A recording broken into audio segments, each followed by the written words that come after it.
Hello student, history ಸಬ್ಜೆಕ್ಟಲ್ಲಿ ನಾವು part 2 ಅಥವಾ ಕಳೆದ ತರಗತಿಯಲ್ಲಿ ನಾವು ಭಾರತದ ಇತಿಹಾಸದ ಮೂಲಾಧಾರಗಳು ಅಥವಾ ಸೋರ್ಸಸ್ ಆಫ್ ಇಂಡಿಯನ್ ಹಿಸ್ಟ್ರಿಯಲ್ಲಿ ಪಾರ್ಟ್ 1 ಆರ್ಕಿಯಾಲಜಿಕಲ್ ಸೋರ್ಸಸ್ ಬಗ್ಗೆ ಅಥವಾ ಪುರಾತತ್ವ ಮೂಲಾಧಾರಗಳ ಬಗ್ಗೆ ಹಾಗೂ ಅವುಗಳ ವಿಧಗಳ ಬಗ್ಗೆ ನಾವು ತಿಳ್ಕೊಂಡ್ವಿ. ಇವತ್ತಿನ ತರಗತಿಯಲ್ಲಿ ನಾವು ಲಿಟರರಿ ಸೋರ್ಸಸ್ ಅಥವಾ ಸಾಹಿತ್ಯ ಆಧಾರಗಳು ಇದರ ಬಗ್ಗೆ ತಿಳಿದುಕೊಳ್ಳೋಣ. ಲಿಟರರಿ ಸೋರ್ಸಸ್, ಈ ಒಂದು ಸಾಹಿತ್ಯ ಆಧಾರಗಳಲ್ಲಿ ಮರದ ತೊಗಟೆ, ತಾಳೆ ಎಲೆ ಮತ್ತು ಕಾಲಾಂತರಗಳಲ್ಲಿ ಕಾಗದದ ಮೇಲೆ ಬರೆದ ಹಳೆಯ ಕಾಲದ ದಾಖಲೆಗಳು ಅಥವಾ ಗ್ರಂಥಗಳನ್ನು ನಾವು ಸಾಹಿತ್ಯ ಆಧಾರಗಳು ಅಂತ ಕರೆಯುತ್ತೇವೆ. ಈ ಸಾಹಿತ್ಯ ಆಧಾರಗಳನ್ನು 2 ಭಾಗಗಳಾಗಿ ವಿಂಗಡಿಸುತ್ತಾರೆ: ದೇಶೀಯ ಸಾಹಿತ್ಯ ಮತ್ತು ವಿದೇಶಿಯ ಬರವಣಿಗೆಗಳು.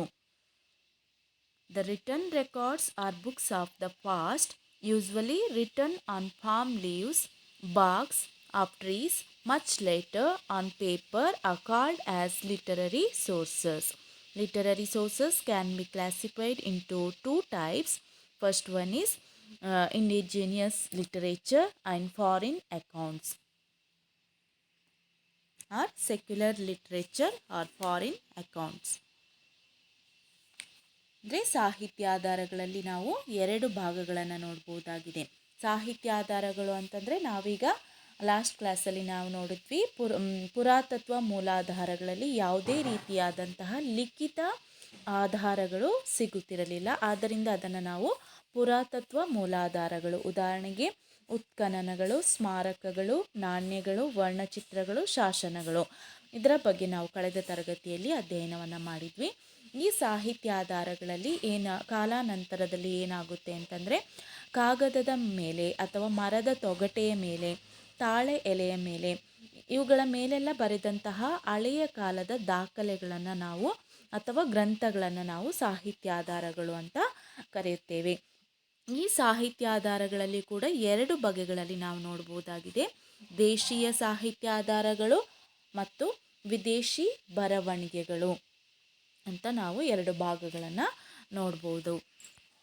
ಈ ಒಂದು ಸಾಹಿತ್ಯ ಆಧಾರಗಳಲ್ಲಿ ದೇಶೀಯ ಸಾಹಿತ್ಯ ಆಧಾರಗಳನ್ನು ನಾವು ನೋಡೋದಾದರೆ 3 ಭಾಗಗಳಲ್ಲಿ ನಾವು ನೋಡಬಹುದಾಗಿದೆ. ಫಸ್ಟ್ ಒನ್ ವೈದಿಕ ಸಾಹಿತ್ಯ, ಸೆಕೆಂಡ್ ಒನ್ ಜೈನ ಸಾಹಿತ್ಯ, ಥರ್ಡ್ ಒನ್ ಬೌದ್ಧ ಸಾಹಿತ್ಯ. ಅಂದರೆ ದೇಶೀಯ ಲೇಖಕರು, ಬರಹಗಾರರು ಬರೆದ ಬರವಣಿಗೆ ಅಥವಾ ಗ್ರಂಥಗಳನ್ನು ನಾವು ದೇಶೀಯ ಸಾಹಿತ್ಯ, ಅಂದರೆ ದೇಶೀಯ ಅಂತಂದರೆ ಇದರಲ್ಲೇ ನಾವು ನೋಡ್ಬೋದು ದೇಶದ ಒಳಗಿರುವ ಅಥವಾ ದೇಶದಲ್ಲಿರುವಂತಹ ಲೇಖಕರು ಹಾಗೂ ಬರಹಗಾರರು ಬರೆದಂತಹ ಬರವಣಿಗೆ ಅಥವಾ ಗ್ರಂಥಗಳನ್ನು ನಾವು ದೇಶೀಯ ಸಾಹಿತ್ಯ ಆಧಾರಗಳು ಅಂತ ಕರೆಯುತ್ತೇವೆ. ಇದು ಧಾರ್ಮಿಕ ಹಾಗೂ ಲೌಕಿಕ ಸಾಹಿತ್ಯಗಳೆರಡನ್ನೂ ಕೂಡ ಹೊಂದಿದೆ ಅಂತ ಹೇಳ್ಬೋದಾಗಿದೆ. ಇವು ವಿವಿಧ ಭಾಷೆಗಳಲ್ಲಿ ಕಂಡುಬರುತ್ತೆ.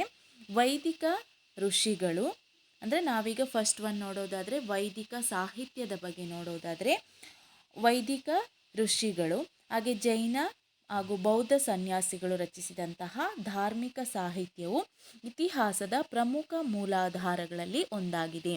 ಅಂದರೆ ದೇಶೀಯ ಬರವಣಿಗೆಗಳು ಇವುಗಳೆಲ್ಲ, ಅಂದರೆ ವೈದಿಕ ಋಷಿಗಳಾಗಿರ್ಬೋದು ಅಥವಾ ಜೈನ ಮತ್ತು ಬೌದ್ಧ ಸನ್ಯಾಸಿಗಳೇನು ಮಾಡ್ತಾರೆ ಅಂತಂದರೆ, ಇವರು ತಮ್ಮ ಧರ್ಮಗಳ ಬಗ್ಗೆ ಮೂಲಾಧಾರಗಳನ್ನು ಬರೆಯುತ್ತಾರೆ. ಇದನ್ನು ನಾವು ದೇಶೀಯ ಸಾಹಿತ್ಯ ಆಧಾರಗಳು ಅಂತ ಕರೆಯುತ್ತೇವೆ. ವೈದಿಕ ಅಥವಾ ಬ್ರಾಹ್ಮಣ ಸಾಹಿತ್ಯವು ಅಂದರೆ ಈ ಒಂದು ವೈದಿಕ ಸಾಹಿತ್ಯದಲ್ಲಿ ವೇದಗಳಾಗ್ಬೋದು, ಉಪವೇದಗಳಾಗಿರ್ಬೋದು, ವೇದಾಂಗಗಳು, ಪುರಾಣಗಳು, ಬ್ರಾಹ್ಮಣಕಗಳು, ಅರಣ್ಯಕಗಳು, ಉಪನಿಷತ್ತುಗಳು, ಮಹಾಕಾವ್ಯಗಳು, ಧರ್ಮಶಾಸ್ತ್ರಗಳು, ಸೂತ್ರಗಳು, ಷಟ್ದರ್ಶನಗಳು, ಇವುಗಳೆಲ್ಲ ಏನಾಗಿದೆ ಅಂತಂದರೆ ನಾವು ವೇದಗಳಲ್ಲಿ ಕಾಣಬಹುದಾಗಿದೆ. ಹಾಗೆ ನಾವು ನೆಕ್ಸ್ಟ್ ನೋಡೋದಾದರೆ ಜೈನ ಸಾಹಿತ್ಯ, ಅಂದರೆ ದೇಶೀಯ ಸಾಹಿತ್ಯದಲ್ಲಿ ಮೊದಲನೆಯ ಒಂದು ಪಾಯಿಂಟ್ಸ್ ಏನು ಅಂತಂದರೆ ವೈದಿಕ ಸಾಹಿತ್ಯ. ಅದರಲ್ಲಿ ನಾವು ವೇದಗಳು, ಉಪವೇದಗಳು, ವೇದಾಂಗಗಳು, ಮಹಾಕಾವ್ಯಗಳು, ಉದಾಹರಣೆಗೆ ಮಹಾಕಾವ್ಯಗಳಾದಂತಹ ಮಹಾಭಾರತ, ರಾಮಾಯಣ, ಇವುಗಳೆಲ್ಲ ಏನು ಅಂತಂದರೆ ದೇಶೀಯ ಸಾಹಿತ್ಯ ಆಧಾರಗಳು ಅಂತ ಹೇಳ್ಬೋದಾಗಿದೆ. ಹಾಗೆ ಜೈನ ಸಾಹಿತ್ಯಗಳು ಅಂತ ಹೇಳಿದ್ರೆ ಅಂಗಗಳು ಮತ್ತು ಉಪಾಂಗಗಳು ಹಾಗೆ ಪಂಪನ ಆದಿ ಪುರಾಣ. ಅಂದರೆ ಈ ಒಂದು ಜೈನ ಸಾಹಿತ್ಯದಲ್ಲಿ ಜೈನರು ಏನು ಮಾಡ್ತಾರೆ ಅಂತಂದರೆ ಇವರ ಒಂದು ಇದರಲ್ಲಿ ಅಂಗಗಳು ಅಂತ ಕರೆಯುತ್ತೇವೆ ಮತ್ತು ಉಪಾಂಗಗಳನ್ನು ರಚನೆಯನ್ನು ಮಾಡ್ತಾರೆ. ಇದು ಜೈನ ಧರ್ಮದ ಧಾರ್ಮಿಕ ಗ್ರಂಥಗಳಾಗಿದೆ. ಜೈನ ವಿದ್ವಾಂಸರಾದಂತಹ ಪ್ರಭುನಂದಿ, ವಿದ್ಯಾನಂದಿ, ಗುಣಭದ್ರ, ಅಜಿತ ಸೇನಾಚಾರ್ಯ, ಪೂಜ್ಯಪಾದ ಮುಂತಾದವರು ತಮ್ಮ ಬರವಣಿಗೆಗಳಲ್ಲಿ ಸಾಮಾಜಿಕ ರಾಜಕೀಯ ವಿಚಾರಗಳ ಮೇಲೆ ಬೆಳಕನ್ನು ಚೆಲ್ಲುತ್ತಾರೆ. ಹಾಗೆ ನೆಕ್ಸ್ಟ್ ನಾವು ನೋಡೋದಾದರೆ ಬೌದ್ಧ ಸಾಹಿತ್ಯಗಳು. ಈ ಬೌದ್ಧ ಸಾಹಿತ್ಯಗಳಲ್ಲಿ ನಾವು ನೋಡೋದಾದರೆ ತ್ರಿಪಿಟಕಗಳು ಅಂತ ನಾವು ಹೇಳ್ಬೋದಾಗಿದೆ. ಅದರಲ್ಲಿ ವಿನಯ ಪೀಠಕ, ಸುತ್ತ ಪೀಠಕ, ಅಭಿಧಮ ಪೀಠಕ, ಹಾಗೆ ಅಶ್ವಘೋಷನು ರಚಿಸಿದಂತಹ ಬುದ್ಧ ಚರಿತ ಜಾತಕ ಕಥೆಗಳು, ದೀಪವಂಶ ಮತ್ತು ಮಹಾವಂಶ ಅಂತ ಹೇಳ್ಬೋದಾಗಿದೆ. ಅಂದರೆ ಈ ಒಂದು ಬೌದ್ಧ ಧರ್ಮದ ಒಂದು ಹಲವಾರು ನಗರಗಳು ಮತ್ತು ಏನು ಮಾಡ್ತಾರೆ ಅಂತಂದರೆ ಜನಪದಗಳೆಲ್ಲ ಸೇರಿ ಬೌದ್ಧ ತ್ರಿಪಿಟಕಗಳ ಮಾಹಿತಿಯನ್ನು ನೀಡುತ್ತೆ ಅಂತ ಹೇಳುತ್ತೆ. ಹಾಗೆ ಈ ಒಂದು ಬೌದ್ಧ ತ್ರಿಪಿಟಕಗಳಲ್ಲಿ ಯಾವುದು ಅಂತಂದರೆ ಅವರು ರಚಿಸಿರುವಂತಹ ಗ್ರಂಥಗಳಲ್ಲಿ ತ್ರಿಪಿಟಕಗಳು ಅವುಗಳನ್ನು 3 ಭಾಗಗಳನ್ನಾಗಿ ಮಾಡಿದ್ದಾರೆ. ವಿನಯ ಪೀಠಕ, ಸುತ್ತ ಪೀಠಕ, ಅಭಿಧಮ ಪೀಠಕ. ಹಾಗೆ ಅಶ್ವಘೋಷ ಎನ್ನುವಂತಹ ಬೌದ್ಧ ಸನ್ಯಾಸಿ ರಚಿಸಿರುವಂತಹ ಬುದ್ಧ ಚರಿತ ಜಾತಕ ಕಥೆಗಳು. ಹಾಗೆ ಇವರ ಪ್ರಮುಖ ಕೃತಿಯಾದಂಥ ದೀಪವಂಶ ಮತ್ತು ಮಹಾವಂಶ ಕೂಡ ಈ ಒಂದು ಬೌದ್ಧ ಸಾಹಿತ್ಯಕ್ಕೆ ಕೊಡುಗೆಗಳಾಗಿವೆ. ಇದು ದೇಶೀಯ ಸಾಹಿತ್ಯ ಆಧಾರಗಳು ಅಂತ ನಾವು ಹೇಳ್ಬೋದಾಗಿದೆ. ಹಾಗೆ ನಾವು ನೆಕ್ಸ್ಟ್ ನೋಡೋದಾದರೆ ಲೌಕಿಕ ಸಾಹಿತ್ಯ ಅಂತ. ಈ ದೇಶೀಯ ಸಾಹಿತ್ಯ ಆಧಾರಗಳಲ್ಲಿ 2 ಭಾಗಗಳು. ಲೌಕಿಕ ಸಾಹಿತ್ಯ ಅಂದರೆ ಜೀವನ ಚರಿತ್ರೆಗಳು, ನಾಟಕಗಳು, ಕಾವ್ಯಗಳು, ಇತಿಹಾಸ, ವಿಜ್ಞಾನ, ಗಣಿತ, ಯೋಗ ಇತ್ಯಾದಿ. ಅಂದರೆ ವಿಶಾಲ ಧಾರ್ಮಿಕ ಸಾಹಿತ್ಯವಲ್ಲದೆ ಜೀವನ ಚರಿತ್ರೆ, ನಾಟಕಗಳು, ಇತಿಹಾಸ, ರಾಜಕೀಯ, ವಿಜ್ಞಾನ, ಗಣಿತ, ಆಯುರ್ವೇದ, ಯೋಗ ಮುಂತಾದ ಲೌಕಿಕ ಸಾಹಿತ್ಯವನ್ನು ಭಾರತೀಯರು ರಚಿಸಿದ್ದಾರೆ ಅಂತ ಹೇಳ್ಬೋದಾಗಿದೆ. ಇವು ಆಗಿನ ಸಮಾಜದ ವಿವಿಧ ಆಯಾಮಗಳ ಮೇಲೆ ಬೆಳಕನ್ನು ಚೆಲ್ಲುತ್ತೆ. ಉದಾಹರಣೆಗೆ ಹೇಳಬೇಕು ಅಂತಂದರೆ ಅಶ್ವಘೋಷ ರಚಿಸಿದಂಥ ಬುದ್ಧಚರಿತ, ಬಾಣಭಟ್ಟನ ಹರ್ಷಚರಿತ, ಚಾಂದ್ ಬರ್ದಾಯಿ ಬರೆದ ಪೃಥ್ವಿರಾಜರಾಸು, ಬಿಲ್ಹಣನ ವಿಕ್ರಮಾಂಕ ದೇವಚರಿತ, ಹಾಗೆ ಮುಂತಾದವುಗಳು, ಕೌಟಿಲ್ಯನ ಅರ್ಥಶಾಸ್ತ್ರ ಮುಂತಾದವುಗಳು ಅವರ ಕಾಲದ ಇತಿಹಾಸದ ಮೇಲೆ ಬೆಳಕನ್ನು ಚೆಲ್ಲುತ್ತೆ. ಅಂದರೆ ಅಂದಿನ ಕಾಲದ ಇತಿಹಾಸ ಹೇಗಿತ್ತು ಅನ್ನೋದರ ಮೇಲೆ ತಮ್ಮ ಗ್ರಂಥಗಳಲ್ಲಿ ಅವರು ಬರೆದಿರ್ತಾರೆ. ಹಾಗೆ ವಿಜ್ಞಾನ ಮತ್ತು ಗಣಿತದ ಕೃತಿಗಳಾದಂಥ ಆರ್ಯಭಟನ ಸೂರ್ಯ ಸಿದ್ಧಾಂತ ಮತ್ತು ಚರಕನ ಚರಕ ಸಂಹಿತೆ ಮುಂತಾದವುಗಳು ಕೂಡ ಗತಕಾಲದ ಪುನರ್ರಚನೆಗೆ ಮಾಹಿತಿಯನ್ನು ನೀಡುತ್ತೆ ಅಂತ ಹೇಳ್ಬೋದಾಗಿದೆ. ಹಾಗೆ ನಾವು ನೆಕ್ಸ್ಟ್ ನೋಡೋದಾದರೆ ವಿದೇಶಿಯರ ಬರವಣಿಗೆಗಳು. ದೇಶೀಯ ಸಾಹಿತ್ಯದಲ್ಲಿ ಈ ಬರವಣಿಗೆಗಳನ್ನು ನಾವು ನೋಡಿದ್ವಿ. ನೆಕ್ಸ್ಟ್ ನಾವು ನೋಡೋದಾದರೆ ಸೆಕೆಂಡ್ ಸಾಹಿತ್ಯ ಆಧಾರಗಳಲ್ಲಿ 2ನೇ ಭಾಗ ಯಾವುದು ಅಂತಂದರೆ ವಿದೇಶಿಯರ ಬರವಣಿಗೆಗಳು. ಈ ವಿದೇಶಿಯರ ಬರವಣಿಗೆಯಲ್ಲಿ ನಮಗೆ ಗ್ರೀಕರು, ಚೀನಿಯರು, ಪರ್ಷಿಯನರು, ಅರಬ್ಬರು, ಪಾಶ್ಚಿಮಾತ್ಯರು ಇವರೆಲ್ಲರೂ ಕೂಡ ತಮ್ಮದೇ ಆದಂಥ ಕೊಡುಗೆಗಳನ್ನು ನೀಡಿದ್ದಾರೆ ಅಂತ ಹೇಳ್ಬೋದಾಗಿದೆ. ಭಾರತದ ಫಲವತ್ತಾದ ಭೂಮಿ, ಸಂಪತ್ತು, ಬೌದ್ಧಿಕ ಮತ್ತು ತತ್ವಜ್ಞಾನದ ಸಾಧನೆಗಳು ಅನೇಕ ವಿದೇಶಿ ವ್ಯಾಪಾರಿಗಳನ್ನು, ವಿದ್ಯಾರ್ಥಿಗಳನ್ನು, ತತ್ವಜ್ಞಾನಿಗಳನ್ನು ಆಕರ್ಷಿಸುತ್ತೆ. ಆದ್ದರಿಂದ ಅವ್ರು ಏನು ಮಾಡ್ತಾರೆ ಅಂತಂದರೆ ಭಾರತಕ್ಕೆ ಬಂದು ಭಾರತದ ಬಗ್ಗೆ ಅನೇಕ ದಾಖಲೆಗಳು, ಅನುಭವ ಹಾಗೂ ಅಭಿಪ್ರಾಯಗಳನ್ನು ಬರೆದಿಟ್ಟು ಹೋಗಿದ್ದಾರೆ. ಇಂತಹ ಉಲ್ಲೇಖಗಳು ತಮ್ಮದೇ ಆದ ಗುಣ ದೋಷಗಳನ್ನು ಕೂಡ ಹೊಂದಿದೆ ಅಂತ ಹೇಳ್ಬೋದಾಗಿದೆ. ಇವು ಪ್ರಾಥಮಿಕ ಆಧಾರಗಳಾಗಿದ್ದು ಪ್ರಥಮ ಮಾಹಿತಿದಾರರ ವಿವರಗಳಾಗಿವೆ. ಇವೇನು ಮಾಡುತ್ತೆ ಅಂತಂದರೆ ವಿದೇಶಿ ಯಾತ್ರಿಗರು ಮತ್ತು ವಿದ್ವಾಂಸರಿಗೆ ಭಾರತೀಯ ಸಂಸ್ಕೃತಿ ಮತ್ತು ರಾಜಕೀಯದ ಒಳಗುಟ್ಟುಗಳನ್ನು ತಿಳಿದುಕೊಳ್ಳುವುದು ಇವರಿಗೆ ಬಹಳ ಕಠಿಣ ಆಗಿರುತ್ತೆ. ಅಂಥ ಟೈಮಲ್ಲಿ ಏನು ಮಾಡ್ತಾರೆ, ಗ್ರೀಕ್ ರಾಯಭಾರಿಯಾದಂತಹ ಮೆಗಸ್ತಾನಿಸ್ ತನ್ನ ಗ್ರೀಕ್ ರಾಯಭಾರಿಯಾದಂತಹ ಮೆಗಸ್ತಾನಿಸನ ಕೃತಿ ಯಾವುದು, ಇಂಡಿಕಾ. ಈ ಒಂದು ಇಂಡಿಕಾ ಎಂಬ ಗ್ರಂಥದಲ್ಲಿ ಮೌರ್ಯರ ಕಾಲದ ದಕ್ಷಿಣ ಮತ್ತು ಉತ್ತರ ಭಾರತದ ಬಗ್ಗೆ, ಅಂದರೆ ಅವನು ಭಾರತಕ್ಕೆ ಬಂದು ಭಾರತದಲ್ಲಿ ಮೌರ್ಯರು ಆಳ್ವಿಕೆಯನ್ನು ನಡೆಸ್ತಾ ಇರ್ತಾರೆ. ಅಂಥ ಟೈಮಲ್ಲಿ ಮೌರ್ಯರ ಕಾಲದ ದಕ್ಷಿಣ ಮತ್ತು ಉತ್ತರ ಭಾರತದ ಬಗ್ಗೆ ಅಮೂಲ್ಯವಾದಂಥ ಮಾಹಿತಿಯನ್ನು ನೀಡಿದ್ದಾನೆ.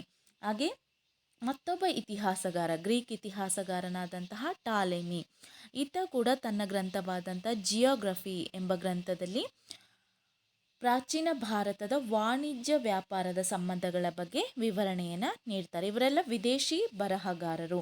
ಹಾಗೆ ಆ, ಹಾಗೆ ಪ್ಲಿನಿ ಎಂಬ ರೋಮನ್ ಇತಿಹಾಸಕಾರ, ಪ್ಲಿನಿ ಎನ್ನುವಂತಹ ರೋಮನ್ ಇತಿಹಾಸಗಾರ ತನ್ನ ಗ್ರಂಥವಾದಂಥ ನ್ಯಾಚುರಲ್ ಹಿಸ್ಟೋರಿಯಾ, ಪ್ಲಿನಿಯ ಗ್ರಂಥ ಯಾವುದು ಅಂತ ಕೇಳ್ತಾರೆ. ಪ್ಲಿನಿಯ ಪ್ರಸಿದ್ಧ ಗ್ರಂಥ ನ್ಯಾಚುರಲ್ ಹಿಸ್ಟೋರಿಯಾ. ಈ ಗ್ರಂಥದಲ್ಲಿಯೂ ಕೂಡ ಭಾರತ ಮತ್ತು ರೋಮ್ಗಳ ಸಂಬಂಧ ಹಾಗೂ ಅಂದಿನ ಭಾರತೀಯ ರಾಜಕೀಯ ಸ್ಥಿತಿಯ ಬಗ್ಗೆ ಕುರಿತು ವಿವರಣೆಯನ್ನು ತಿಳಿಸುತ್ತೆ. ಹಾಗೆ ನೆಕ್ಸ್ಟ್ ನಾವು ನೋಡೋದಾದರೆ ಚೀನಿಯರು. ಈ ಚೀನಾದ ಯಾತ್ರಿಕರಾದಂಥ ಫಾಯಿಯಾನ್, ಹುಯೆನ್ಸಾಂಗ್ ಮತ್ತು ಹಿತಿಂಗ್ಸರು ಬಹಳಷ್ಟು ಉಪಯುಕ್ತವಾದಂಥ ಮಾಹಿತಿಯನ್ನು ಒದಗಿಸಿದ್ದಾರೆ. ಹಾಗೆ ಇವನು ಅಂದರೆ ಫಾಯಿಯಾನನು ಏನು ಮಾಡ್ತಾನೆ, ಭಾರತಕ್ಕೆ ಶಾಲಿಯಾನ ಶಕ 5ನೇ ಶತಮಾನದಲ್ಲಿ ಭೇಟಿಯನ್ನು ನೀಡಿದಂಥ ಸಂದರ್ಭದಲ್ಲಿ ಅವನು ಅಶೋಕನ ಅರಮನೆಯ ಬಗ್ಗೆ, ಅಂದರೆ ಅಶೋಕನ ಕಾಲದಲ್ಲಿ ಭೇಟಿಯನ್ನು ನೀಡ್ತಾನೆ. ಈ ಸಂದರ್ಭದಲ್ಲಿ ಅಶೋಕನ ಅರಮನೆಯ ಬಗ್ಗೆ ಕಣ್ಣಿಗೆ ಕಟ್ಟುವಂಥ ವಿವರಣೆಯನ್ನು ನೀಡ್ತಾನೆ. ಅವನು ಗುಪ್ತರ ಆಡಳಿತದ ಬಗ್ಗೆಯೂ ಕೂಡ ಮಾಹಿತಿಯನ್ನು ನೀಡ್ತಾನೆ.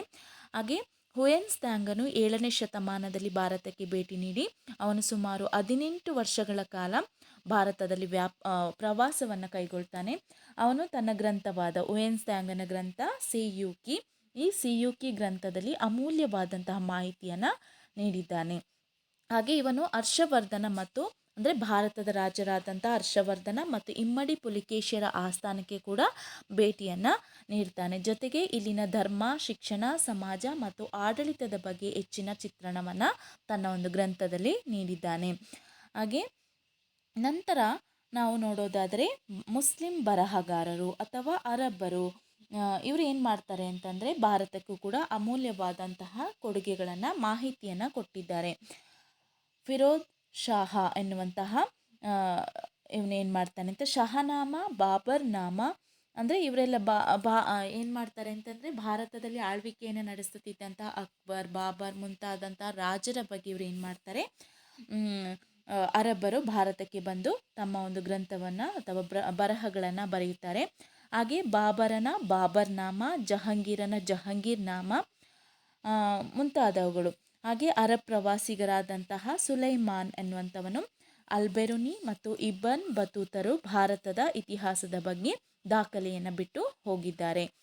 ಹಾಗೆ ಈ ಪಾಶ್ಚಿಮಾತ್ಯರಲ್ಲಿ ನಾವು ಇಟಲಿಯ ನಿಕೊಲೋ ಕಾಂಟಿ, ಪರ್ಷಿಯಾದ ಅಬ್ದುಲ್ ರಜಾಕ್, ಪೋರ್ಚುಗಲ್ನ ಬಾರ್ಬೋಸಾ ಮತ್ತು ಡೊಮಿಂಗೋ ಫೇಸ್, ರಷ್ಯಾದ ನಿಕಿಟಿನ್ ಮುಂತಾದವುಗಳು ವಿಜಯನಗರ ಮತ್ತು ಬಹಮನಿಗಳ ಇತಿಹಾಸದ ಬಗ್ಗೆ ಮಾಹಿತಿಯನ್ನು ನೀಡಿದ್ದಾರೆ. ಇವಿಷ್ಟು ವಿದೇಶಿ ಬರವಣಿಗೆಗಳು. ಅಂದರೆ ವಿದೇಶಿ ಬರವಣಿಗೆಗಳಲ್ಲಿ ವಿದೇಶಿಯರು ಭಾರತಕ್ಕೆ ಬಂದು ಯಾವ ದೇಶದವರು ಭಾರತಕ್ಕೆ ಬರ್ತಾರೆ, ಬಂದು ಅವರು ಯಾವ ಗ್ರಂಥಗಳನ್ನು ರಚಿಸ್ತಾರೆ, ಯಾವ ಅರಸರ ಬಗ್ಗೆ ಬರೀತಾರೆ, ಅಥವಾ ಧಾರ್ಮಿಕ ಆಗಿರಲಿ ಅಥವಾ ಸಾಂಸ್ಕೃತಿಕ, ಭಾರತದ ಧಾರ್ಮಿಕ ಸಾಂಸ್ಕೃತಿಕ ಇತಿಹಾಸದ ಮೇಲೆ ಅವರು ತಮ್ಮ ಒಂದು ಬರವಣಿಗೆಯಲ್ಲಿ ಪ್ರಸ್ತುತವನ್ನು ಪಡಿಸಿದ್ದಾರೆ. ಇದನ್ನು ನಾವು ವಿದೇಶಿ ಬರವಣಿಗೆಗಳು ಅಂತ ಕರೆಯುತ್ತೇವೆ. ಲಿಟರರಿ ಸೋರ್ಸಸ್ಸಲ್ಲಿ ನಾವು ನೋಡೋದಾದರೆ the written records or books of the past, usually written on palm leaves, barks of trees, much later on paper are called as literary sources. Literary sources can be classified into two types, secular and historical literature. Arthashastra of Kautilya gives information about administration and diplomacy during the time of Chandragupta Maurya. Mudra Rakshasa, written by Vishakadatta, gives us information about the taking of power of Chandragupta Maurya with the help of Chanakya. The plays written of Kalidasa gives information about Gupta period of ancient Indian history. Some historical works are available which helps towards the reconstructions of ancient Indian history. Harshacharita, written by Banabhatta, gives information about Harsha courts, his life and social and religious life of that period. Kushana's Rajatarangini gives some information about the history of Kashmir. Ramacharita of Sandhya Karnandi describes the struggle between Pala rulers Pampa and the peasants, in which the king was victorious. Sangam literatures means those literary writings which were composed in the literary assemblies taking places in the court of South Indian kings. The oldest material is the Tamil language. It is the valuable sources of informations for the study of social, political and economic lives of people of South India. We also get information about Pandya, Pallava, Chalukya, Chola and Chera dynasty. Next, foreign accounts. Uh, the fertile land wealth, intellectual and philosophical attainment of India has attracted many foreign traders, students, pilgrims, and invaders. Many of them left their records, impressions, and opinion about India. They have their own merits and limitations. The work of Greeks, Romans, Chinese, and Muslims belong to the class of foreign accounts. Descriptions left by Greek and Roman travelers. They are divided into three categories. First one, period of Alexander. Second one, contemporary of Alexander, later than Alexander. The name of the Herodotus is important in the first category. He has written much about India and Indian natures as uh, Aristobulus and etc., were the historians who accompanied Alexander. They also have left an account of the people of India of those days. The writings of the ambassadors who came to the courts of India rulers belong to the third category. Megasthenes is the most important among them. His work Indica tell us not only about the Mauryan administration but also the social classes and economic life during the Mauryan period. The later Greek and Roman writers like Pliny, Ptolemy, etc., were more rational and highly critical. Greek and Roman accounts of the first and second century AD mentions many Indian forts and tells about items of trades between India and Rome. Geography by Ptolemy and the Peripheras of the Erythraean Seas written in Greek gives information for the study of ancient geography and commerce. Natural Historia written by Pliny was written in Latin and tells us about trade between India and Italy. Next, Chinese travelers Fahian, Shuangen, Yuanstang, and Einstein were the four notable Chinese travelers to India. Fayan entered India from the northwestern side. He stayed in the capital of Chandragupta Vikramaditya. His books gives information about the political, social, economic and religious conditions of India under Chandragupta II. He praises the administrative machinery under the Guptas. He also says the Guptas followed a policy of religious tolerations and Buddhism was in a prospering state. The account of Sangyan throws light on the contemporary India political, social and religious conditions. He came to India around 518 AD. Mm, Oyenstang came to India in the time of Harshavardhana and enjoyed the king's patronage. His book Siyuki contains a vivid descriptions of the religious assemblies of Harsha, his liberty, and the socio-religious and political situations of the time. His books gives information about the political, social, economics, and religious conditions of India under Chandragupta II.